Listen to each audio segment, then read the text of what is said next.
Karena udah rapid tadi ada reaktif, Oke, ya sampai tentu di swab. akan dilanjut ke swab. Oh, di swab. Iya. Jadi Saya kebetulan sampai kedua swab itu reaktif dijalani. positif. Nggak.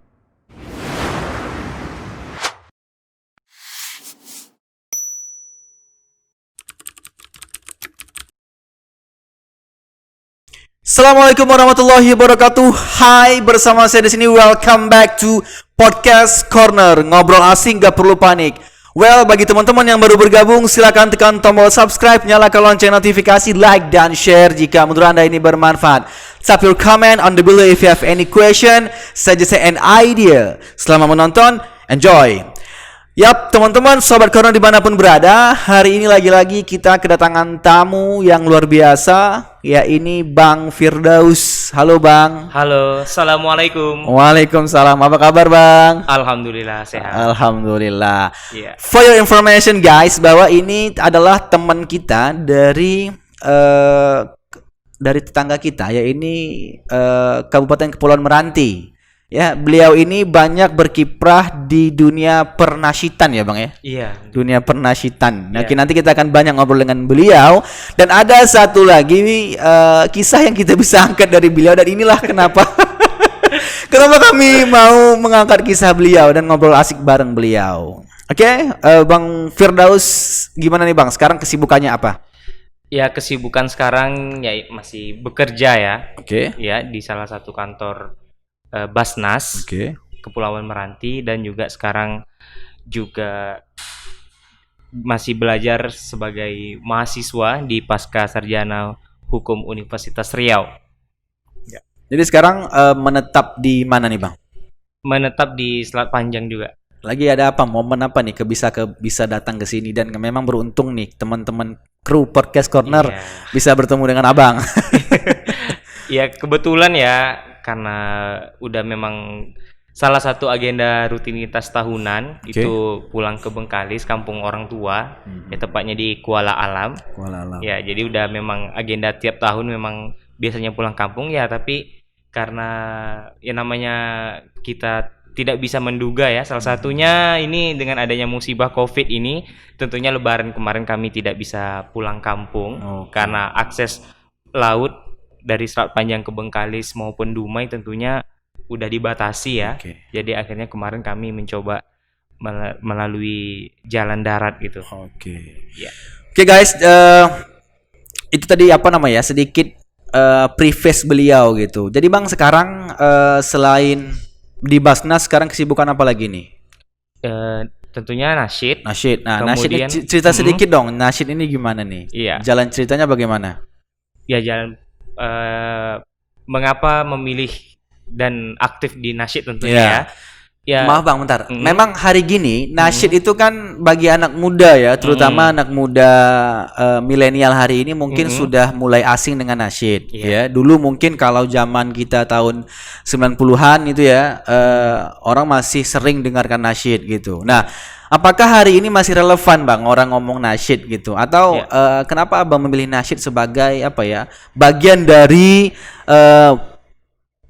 bakat atau hobi Abang itu bagaimana? Ya, kalau bagi saya pribadi nasyid itu masih bisa dinikmati sejak dahulu hingga saat ini, karena anak muda tentunya di kalangan milenial sendiri masih belum meninggalkan, bahkan masih mencintai nasyid. Hal ini terbukti salah satu musik nasyid terus berkembang dengan adanya yang bermusik -1 maupun akapela, apalagi yang akapela banyak disukai oleh kalangan anak muda ya, yang musiknya melalui mulut ya, tanpa alat musik. Ya, ini artinya nasyid itu masih ada di hati para penggemarnya gitu, dan penikmatnya tentunya. Jadi Abang, Bang Firdaus, nasyid hari ini bagaimana Abang melihat peluang nasyid ke depan? Ya, melihat peluang nasyid ke depan tentunya, untuk melihat peluang di industri dan dunia nasyid tentunya itu tergantung dari bagaimana setiap tim nasyid itu memilih konsep mereka dalam bernasyid. Apakah mereka memilih bernasyid dengan akapela kah, atau dengan konsep yang -1, Minus One tuh gimana tuh, Bang? Minus One itu dengan menggunakan musik yang sudah ada gitu. Jadi mereka hanya tinggal bernyanyi seperti musik-musik karaoke. Oh, gitu. Iya. Jadi memang musiknya sudah ada, Iya, tinggal masuk saja lirik Iya, apa suaranya gitu iya, ya. masuk suara tentunya dengan pecahan suara, perpaduan harmonisasi Oke. dari vokal dan backing vokal tentunya. Prestasi apa aja, Bang, yang telah didapat dalam dunia nasyid? Sepertinya katanya sudah sampai ke event nasional ya. Kebetulan terakhir untuk event itu kami di 2018 alhamdulillah berkesempatan mewakili Riau bahkan Indonesia tentunya Gila, luar di biasa. salah satu ajang bergengsi se-Asia yaitu Dai Voice Thailand. Oh, luar Iya, biasa, luar biasa, alhamdulillah. luar biasa. Apa, Bang, nama grup nasyidnya apa? Visi Gema. Visi Gema. Iya. Udah pernah ciptain lagu nasyidnya? Kami Atau udah mempunyai mengcover- atau mengcover kami lagu? sudah alhamdulillah udah mempunyai beberapa single Oke.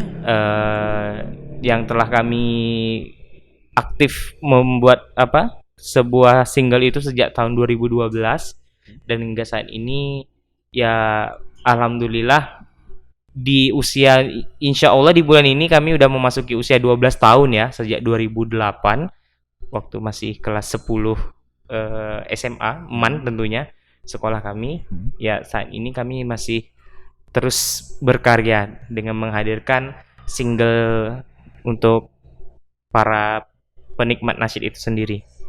Ya. Bisa nggak, Bang, dinyanyiin dikit lah nasyidnya gitu? Wah, kebetulan saya bukan vokalisnya. Tapi saya apa? backing vokal. Tapi nggak apa-apa, liriknya dong, liriknya gimana? Silakan ke kamera, Bang, untuk gitu ini ya. dikit. Ini agak gimana ya? Tak apa-apa, Takut nanti slow aja. slow aja. Oke. Oke.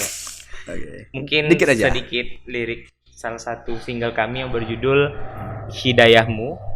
Ya mungkin nanti kalau yang bagi penasaran bisa dilihat di sini.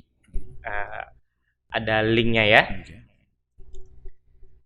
Telah sering ku melupakanmu dalam kalbuku, hilang arah tanpa pegangan kemurnian iman. Hanya dirimu tempat mengadu di setiap waktu. Ku berharap dalam gelap hidayahmu. Ya, luar biasa. For your information, guys, ini adalah nasyid luar biasa ya, teman kita dari Kabupaten Kepulauan Meranti. Jadi, Bang, ketika itu, Bang, ini sudah sudah pernah mewakili Indonesia Ya, di ajang Dai Voice Asia di Thailand. Asia Thailand. Gimana, Bang, perasaannya, Bang, ketika itu mewakili Indonesia? Ya itu sesuatu hal yang di luar dugaan gitu karena kami sendiri mempersiapkan video untuk itu secara online waktu itu ya kompetisinya kami harus mengirim video itu secara online dan dalam waktu yang terkesan mepet gitu. Iya, mendadak gitu kan karena kami mendapat informasi itu ini ada nih event nasyid kompetisi nasyid se-Asia dan itu terdiri dari 5 orang dan waktu itu kami karena keterbatasan personil karena harus mencapai 5 orang akhirnya kami buat kolaborasi dengan beberapa tim nasyid Riau. Jadi kami tergabunglah dalam sebuah nasyid kolaborasi tadi untuk membuat video yang akan kami kirimkan ke panitia dan alhamdulillah waktu pengumuman menyatakan kami lolos seleksi untuk ke tingkat Asia itu. Tingkat Asia. Iya. Berapa peserta tuh, Bang? Waktu itu se-Asianya 16. Berarti dari 16. berbagai negara Dari- Asia iya. Tenggara saja atau Ya se-Asia se-Asia besar? Asia Tenggara mungkin. Asia Tenggara ya? Masih ada Malaysia, Singapura mengirimkan juga. Iya, tapi kan Ya, nasyid Brunei, ya. tapi kan nasyid itu kan musik yang tidak semua negara ada kan. Iya, Artinya bisa dikatakan se-Asia juga sebetulnya gitu. Ya. Bang, ada nggak pengalaman yang saya kemarin dapat informasi bahwa Abang tersuspek. Oh iya. Gimana, Bang? salah Gimana? satu warna dari Oke. kehidupan kami sebagai munsyid ya secara profesional mungkin kami mengisi salah satu acara dan pulang dari situlah mendapat ujian atau cobaan ini ya gitu ya. Yaitu waktu itu kami pulang dari perform di Banten, tepatnya tanggal 21 Maret. Ya, pada tanggal 21 Maret itu sebelumnya jika kami flashback ke belakang lagi, itu pada awal tahun Visigema diundang untuk Visigema nama ininya, nama nasib kami. Visigema, Visigema diundang oleh salah satu tuan rumah yang mempunyai hajatan untuk mengisi nasyid walimahan di Banten. Ya, karena mereka salah satu penggemar tim nasyid yang bernuansa Melayu. Ya, dan pada saat itu Visigema yang dihubungi.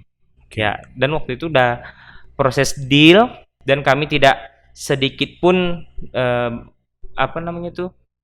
mengira akan terjadi salah satu fenomena atau musibah alam gini ya, yaitu COVID-19. Ya, akhirnya semakin dekat dengan hari keberangkatan kami juga sudah menghubungi tuan rumah. Ya, bagaimana nih kondisinya seperti ini gitu. Karena bulan Maret itu sudah mulai marak-maraknya COVID ya, Bang ya. Tapi itu sekitar pertengahan Maret. Ya, pertengahan Maret kami udah mendapat kabar bahwa di Pulau Jawa itu sudah zona merah gitu ya. Udah zona merah. Akhirnya kami coba berkomunikasi lagi sama tuan rumah bagusnya seperti apa, apakah kami cancel atau gimana gitu. Dan akhirnya ya tuan rumah juga bilang bahwa zona merah di kawasan mereka itu memang di Provinsi Banten, tapi bukan berarti dalam satu Provinsi Banten semuanya merah gitu. Dan akhirnya tuan rumah juga memastikan bahwa kalau di tempat yang kami akan perform ini itu tidak zona merah gitu. Ya, memang kalau kita contoh ambil sampelnya tempat kami perform itu misalnya di Provinsi Riau, anggaplah kami ini nasyid dari Pulau Jawa gitu kan. Ya, yang mengundang itu adalah orang Kepulauan Meranti. Yang notabene-nya tidak masuk zona merah. Tidak zona merah. Tetapi yang kena zona merah itu misalnya adalah Kuantan Singingi, Kuansing gitu. Betul. Ya, artinya kan beda arah kan. Beda arah. Dan selama kami sudah saling sharing sama tuan rumah dan akhirnya kami tetap mencoba untuk melanjutkan yang job sudah masuk itu tadi. Kami juga mempersiapkan segala bekal untuk mungkin APD bersih kami lah kayaknya ya. Waktu itu kami membawa masker, membawa hand sanitizer dan segala bentuk alat-alat pengaman diri lah gitu. Nah, jadi guys, bentar Bang ya. Jadi for your information lagi nih guys ya. Jadi Bang Fauzan ya. Firdaus. Mohon maaf Bang Firdaus ya. Tadi Firdaus kan? Jadi Bang Firdaus ini dan teman-teman nasyid itu kemarin disuspek terpapar COVID-19 di Kabupaten Kepulauan Meranti gitu. Nah, jadi cerita dong Bang sedikit Bang, kemarin gimana? Awalnya gimana sampai gimana kata sempat pingsan juga ya selama di sana? Ya. Dan waktu itu kebetulan setelah kami pulang dari Pulau Jawa dan setelah dari Banten itu setelah dari Banten kami pulang dan salah satu personil dari kami ini sudah cek ke RSUD Kepulauan Meranti dan pada saat itu juga sudah mendapatkan dari orang perawatnya atau mungkin entah dokter atau perawatnya untuk mengisolasi diri aja secara mandiri. Bed rest lah ya. Selama 14 hari. Dan kami sudah melakukan itu. Bahkan saya secara pribadi juga sudah mengecek ke puskesmas dan salah satu dokter, praktek dokter ini tadi gitu. Ya, hasilnya memang baik-baik aja gitu. Cuma demam biasa, disuruh minum obat gitu kan.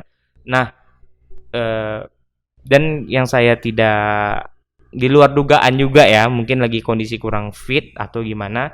Dan pada saat di hari pingsan itu saya juga sedang melaksanakan puasa Sya'ban gitu. Dan saya pergi ke pasar. Ya mungkin karena padatnya aktivitas saya juga dan rutinitas lain sebagainya, ya pingsanlah di pasar.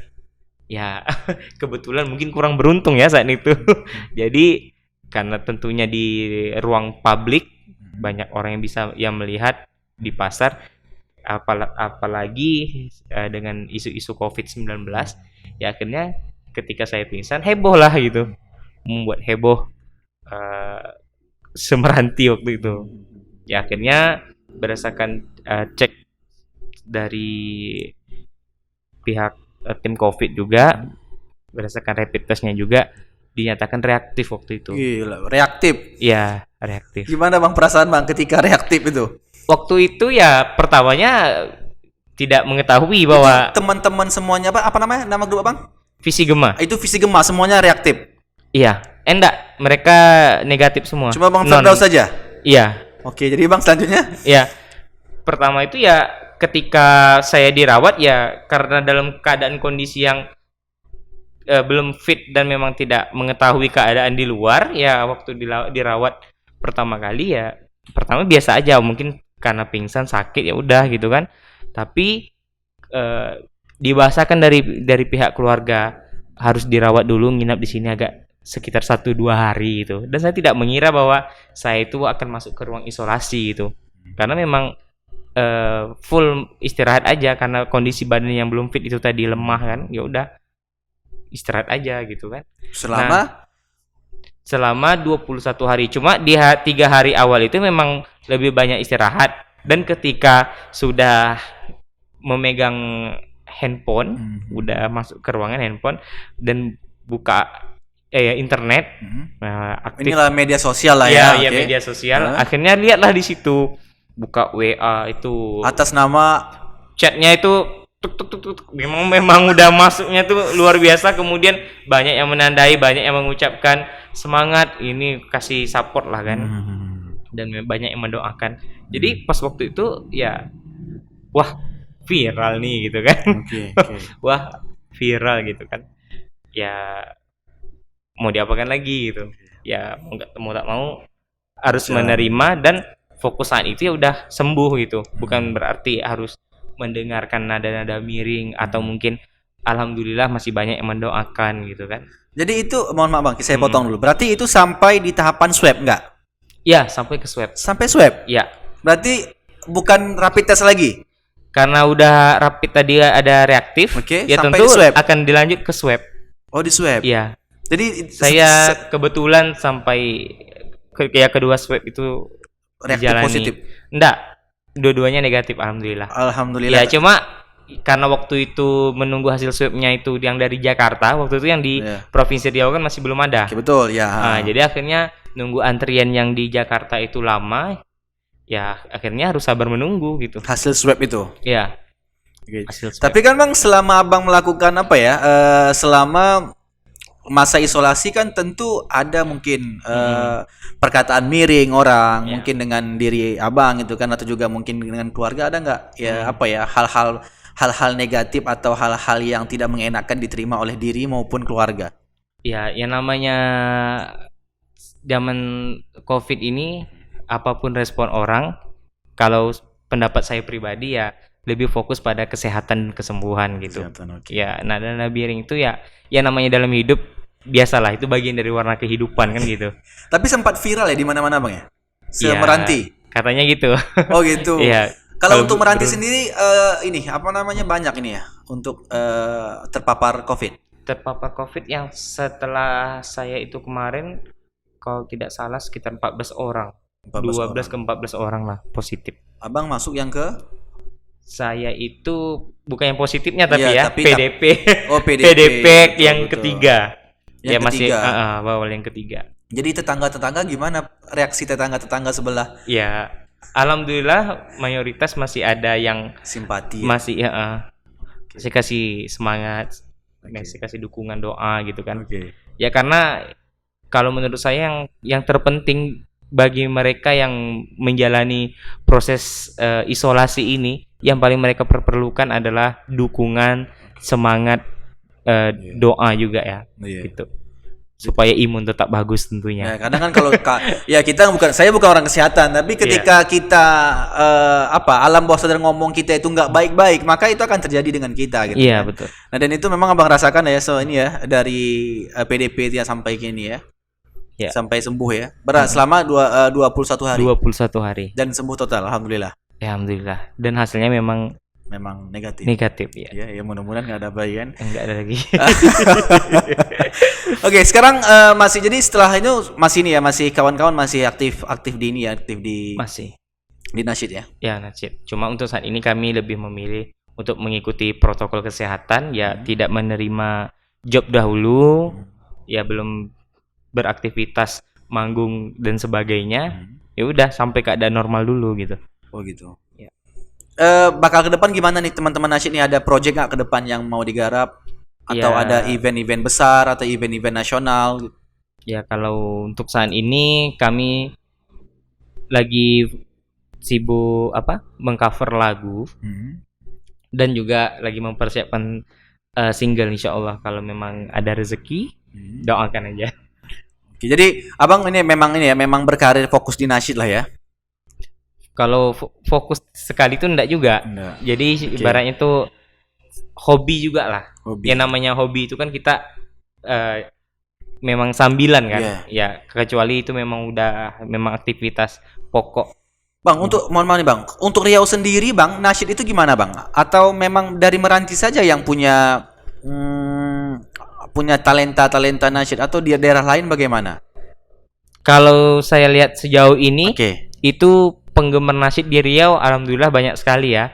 banyak. Itu terbukti kalau saat mengadakan festival nasyid Seriau, itu akan banyak tim-tim nasyid yang antusias.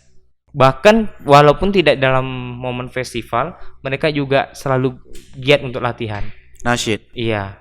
Tapi kan jarang Bang, nasyid kan orang kan jarang dengan nasyid. Saya aja mungkin Iya. sesekali lah gitu kan. Ibaratnya walaupun kan ada beberapa lagu nasyid yang mungkin kita kenal gitu. Tapi kan ibaratnya ini kan kurang populer nasyid sekarang gitu kan. Kalau dulu kan ada Raihan. Iya. Ya Raihan, apalagi dulu tuh yang sering yang kita dengar dulu kan. Iya. Tapi Mas, kalau menurut saya pribadi, kalau kita berbicara nasyid, saat ini masyarakat sebagian besar hanya bercermin pada Malaysia. Nah itu Raihan, Hijaz, atau mungkin UNIC dan lain sebagainya itu. Padahal nasyid itu bukan hanya dari Malaysia gitu. Kalau di Indonesia kita bisa banyak menjadikan referensi ya, mereka para munsyid seperti Senada, ya juga tim nasyid, Gradasi gitu, yang mereka sendiri mendapat tempat di kalangan para kaum milenial gitu. Ada nggak Bang kira-kira pesan untuk anak muda hari ini, teman-teman milenial, terutama untuk masalah untuk pernasyidan sendirilah nih, bagaimana menurut pendapat Abang dan apa himbauan Abang untuk teman-teman milenial? Ya, kalau saya sedikit ingin berbagi ya, kalau saya pribadi menjadikan nasyid itu sebagai nasihat dengan lirik-lirik positif. Tentunya apa yang kita ucapkan, apa yang selalu kita dengar akan menjadi suatu memori yang akan selalu kita ingat. Kita mengucapkan kata yang baik tentunya akan berdampak pada diri kita sendiri gitu kan. Jadi ketika kita selalu mendengarkan musik atau lirik-lirik positif dari nasyid itu sendiri atau dari sholawat, tentunya menjadi doa, akan menjadi suatu motivasi dan juga sebagai nasihat bagi diri kita pribadi dan juga bagi orang lain yang mendengarkan gitu. Itu menurut saya pribadi. Thanks Bang Firdaus, luar biasa pemaparannya. Beliau ini adalah termasuk talenta muda yang kita punya Riau ya, terutama di teman-teman dari Kepulauan Meranti. Silakan nanti ditonton beliau ya, Bang Firdaus. Beliau ini merupakan mursyid istilahnya ya. Iya. Ya, munsyid. Apa? Ya, munsyid. Munsyid ya, mohon maaf, bukan mursyid, munsyid gitu ya. Dan semoga tayangan ini menginspirasi teman-teman sekalian. Dan saya meyakini bahwa hal-hal positif itu akan melahirkan nilai-nilai yang positif. Iya, tentu. Ya, termasuk juga tadi ada sedikit cerita beliau tentang pengalaman beliau menjadi PDP dari COVID ya. Iya. Untuk teman-teman sekalian juga, terima kasih atas atensinya. Bang Firdaus, terima kasih. Ya. Ya, luar biasa. Thank you. Untuk teman-teman Sobat Corner dimanapun berada, terima kasih atas waktunya dan telah sudi ya terus mengikuti podcast Corner dimanapun berada. Sekali lagi kami ucapkan selamat dan terima kasih. Jangan lupa like dan share ya, dan subscribe-nya jangan lupa biar kami terus semangat menginformasikan hal-hal yang positif, hal-hal yang terbaik dari anak muda yang punya talenta, orang-orang yang punya prestasi ke depan. Karena kita berharap bahwa ini menjadi sebuah channel yang bermanfaat bagi Indonesia, ya, bagi Indonesia, bagi serumpun Melayu, Singapura, Brunei, ya, Malaysia. Semoga ini menjadi hal-hal yang positif. Oke, sampai jumpa di lain episode. Hasta la vista, baby.